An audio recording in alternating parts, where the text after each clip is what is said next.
Hello everybody and welcome here to the Sports Talk Network channel and welcome to this video and me doing this review of This Is Us, the TV show here. This is season 3. Moving right along. Just to finish up some things here.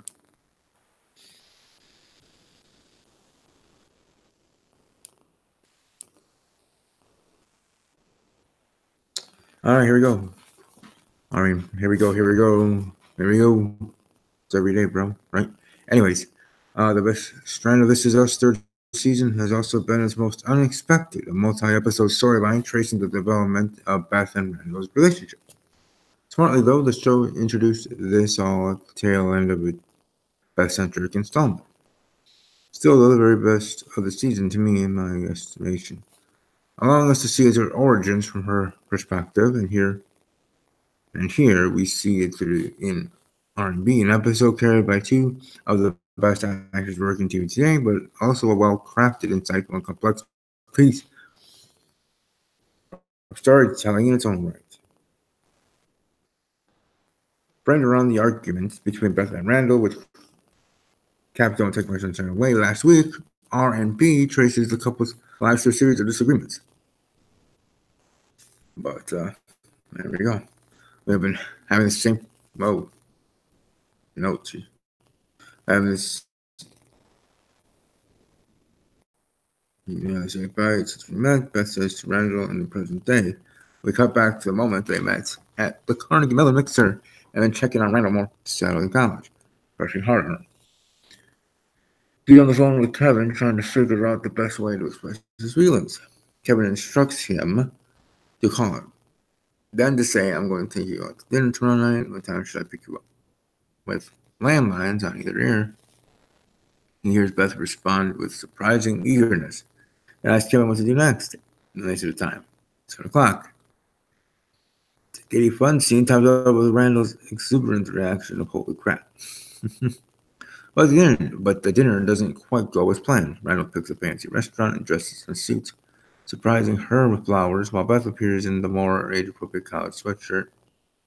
What's to me apparent is the way Randall delves right into the oversharing. A few minutes into the meal, he's already told her about his adoption, his father's recent death.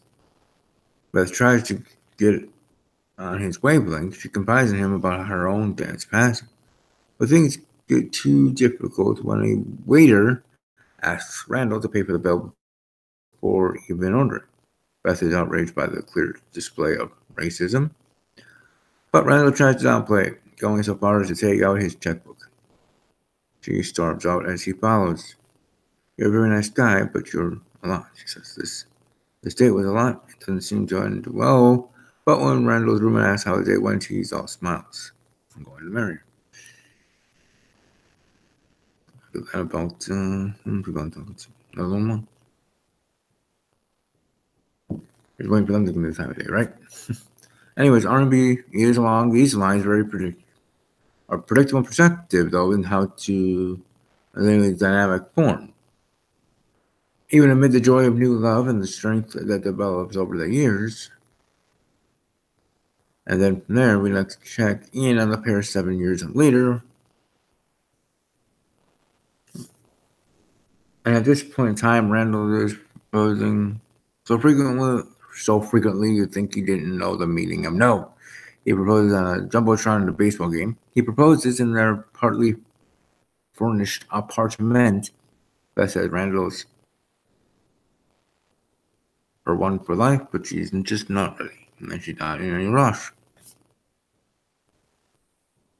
Beth is struggling to come to terms with Randall's close relationship with Rebecca. Sunday dinner is a ritual he dare not break. It seems they all go many golfing together, inadvertently on Beth's suggestion.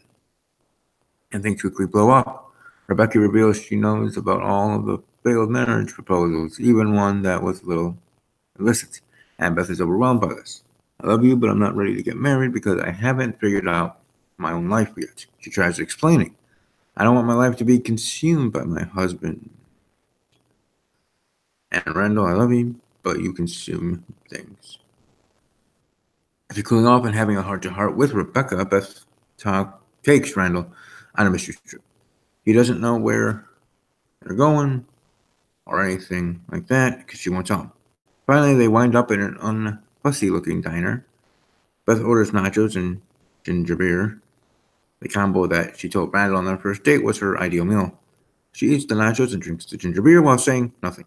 She finishes and says, "I'm ready." She tells him to propose. He takes out the ring. Of course, he has it handy. It's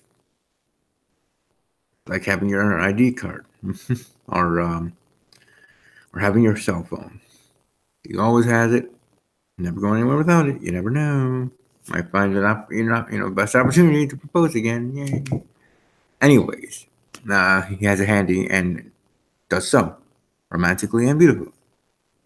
And that's the drama being resolved like Purdue beating Tennessee. College basketball, March Madness. Look it up. Anyways, moving on. Our best glimpse into Randall and Beth's lives arrive next on their wedding day. We find them each in a mini crisis, which distills the dynamic of their marriage. Beth hasn't written her vows yet, with approximately 5 minutes to the ceremony time, and is frantically asking Kate for solid rhymes to beat them up with. She didn't have time, she explains, to write them, since so much of the wedding planning fell on her shoulders, and Randall, meanwhile, is having the opposite problem.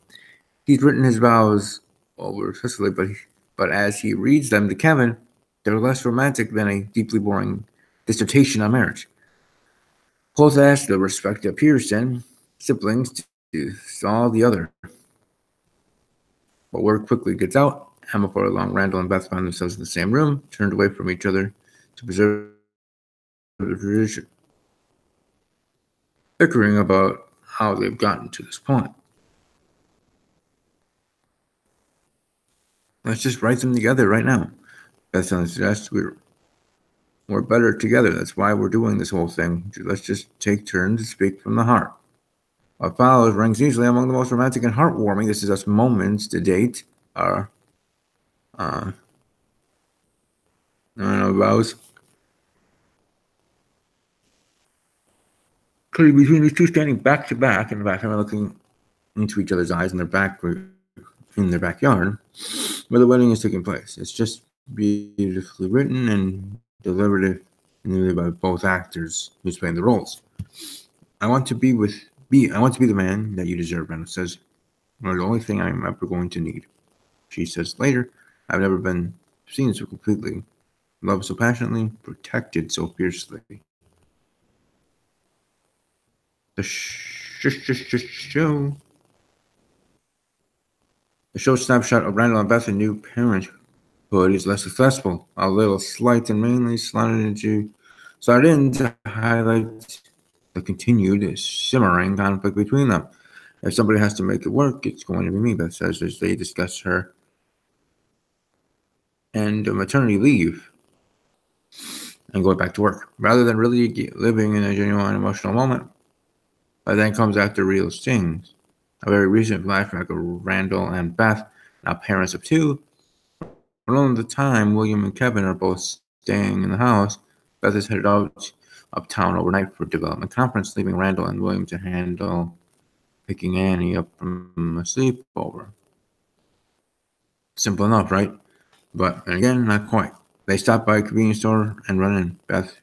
Beth, whose cart is full with Swedish fish and a bottle of wine. William, immediately noticing what's going on here, leaves them alone.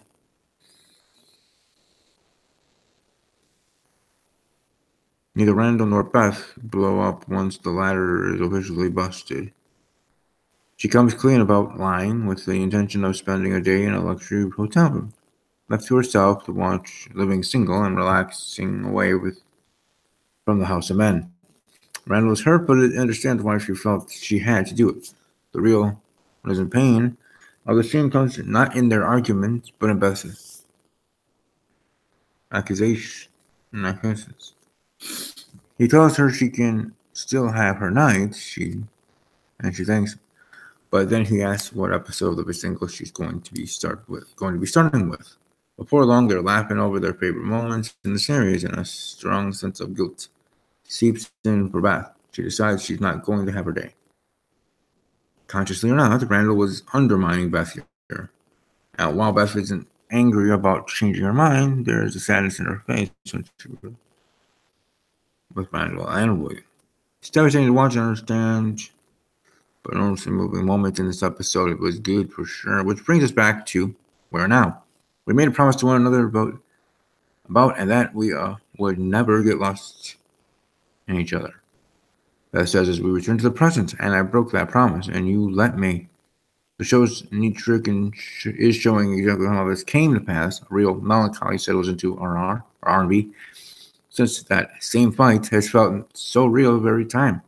But we can see Randall's side of it too. Even if it's less convincing, his eagerness and passion often for Beth can become a little too much, a little forced. Mercifully active moment violence in Beth's demands, Randall admits he thinks his job is more important than hers. I will not be bullied into saying something even more awful to you, he says. But she doesn't back down. She runs through the many times she supported him without going after what she really wanted. How she's always the one bending to keep their lives running smoothly. Our lives don't work unless I'm doing the bending, she continues, and we both know it. Randall still doesn't back down either, but Beth goes too far, just like Randall did on the voicemail last week, right? With a nasty cutting comment that feels too real to a marriage feeling its strain. He suggests she had time to find what she wanted, but it's now 20 years too late. She immediately regrets it, and then she says, between which of your anxiety attacks, he responds. She immediately regrets the comment, but he's already out the door. I don't want to be in this house with you right now, he says. That's good. It's good news for you, I guess. I'm all for the speeches. That's what that means for next week's finale. And as for what pertains for next week's finale in season 4, stay tuned as episodes come out, right? We got the finale next week, and then season 4 news probably coming up on the turn as well as the letter turns. But either way, it's gonna be muy interesante. I am pretty sure it's gonna be muy interesante if you know what I'm cooking, but it's gonna be something. It just is, people. Just is. And that, my friends, is what is beast for business. Oh, well, it's also beast for business on Brock Lesnar losing the WWE Championship to Seth Rollins at WrestleMania. But again, it's not a wrestling video. I decided to share wrestling stuff because I can. At least technically, I can.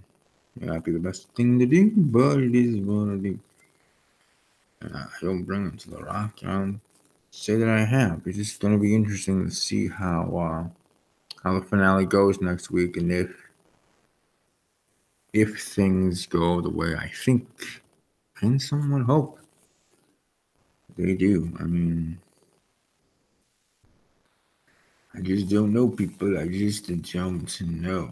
If I don't know, then who does? I mean, I think I do, but I'm not. I know it all in any of the sense. Respect everybody and anybody. Bring it to the rock.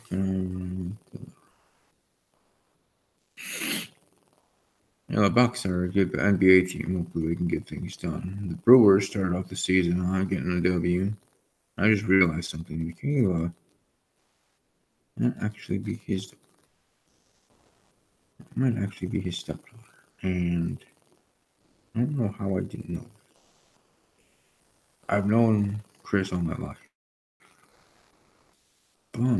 Oh, it's Michaela Keelman. So I've known him all my life. So how do I not know that?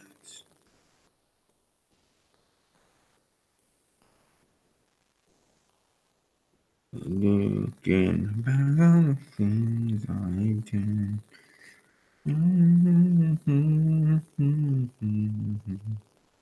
I don't know why I used it there. I don't know.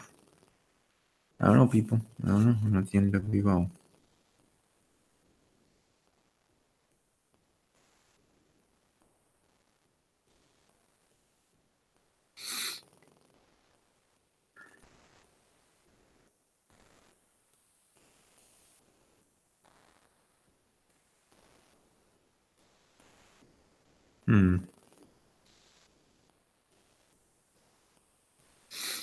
Monkey see, monkey do, huh?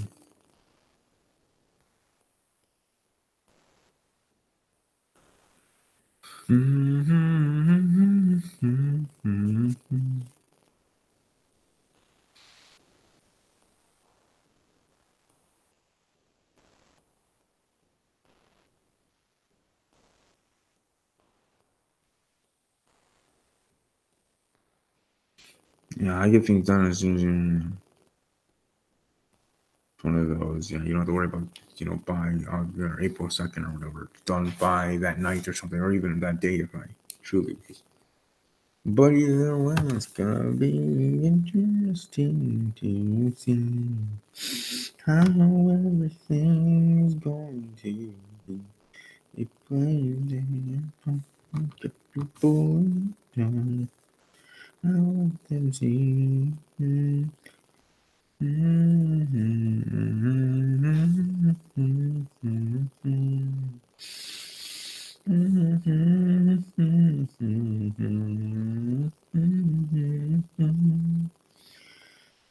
Rock says boom. Rock says no, you roll down. Honey, the rock, and Kurt, the word angle, doesn't want to know where rolls. Did we ever think of that? Maybe, maybe not. Ding, ding, ding.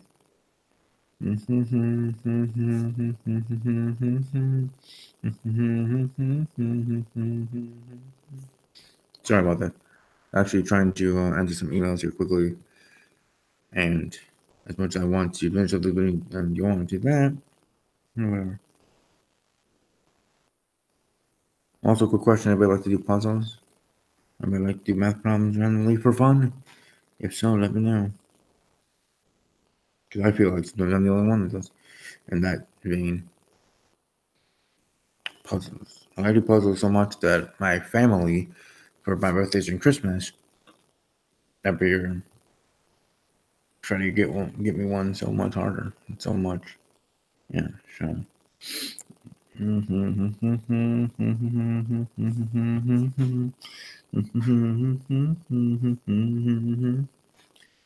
Bum, bum, bum.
All right. Sorry about that. Anyways, Hope you all have a great rest of your day, evening, and otherwise. I'll see you guys in my next video. And above all else, as always, take care.